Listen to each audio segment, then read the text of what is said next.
পাপাকে দিয়ে দে যাও, ওর মাথায় হেড ধরে নিয়ে যাও, হেড ধরে নিয়ে যাও। এই যে টেডিটাকে ও কিন্তু প্যান্ট পরাতে বলেছে, ঠিক আছে? প্যান্ট পরানোর পরে আমরা ওকে বলেছি তোমাকে দিয়ে ধরাবে, ও নিজে ধরবে না।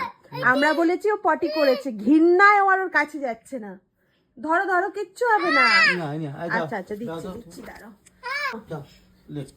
নে নে নে, এই বাবা, এত ঘৃণা ওর। না না না না না না না, হ্যাঁ নে মুখ নে নে নে, হ্যাঁ নে নে নে দেওয়ালে সেটা গাই নে নে, এই দিকে, হ্যাঁ ঘৃণা লাগছে। প্যান্টটা খুলে, প্যান্ট খুলে দিচ্ছি। আচ্ছা প্যান্টটা খুলে দাও, প্যান্টটা খুলে দাও, প্যান্টটা খুলে দিচ্ছি। এবার যাবে, দেখো না। আচ্ছা প্যান্টটা খুলে দাও। প্যান্টটা খুলে দিই, ইয়ে, পরিষ্কার হয়ে গেছে। পরিষ্কার হয়ে গেল, যাও নাও এবার নাও। ইমা পটি আছে, পটি লেগে আছে, পটি। এইটা এইটা প্যান্ট দিলে, ইমা পটি বলো না, পটি পটি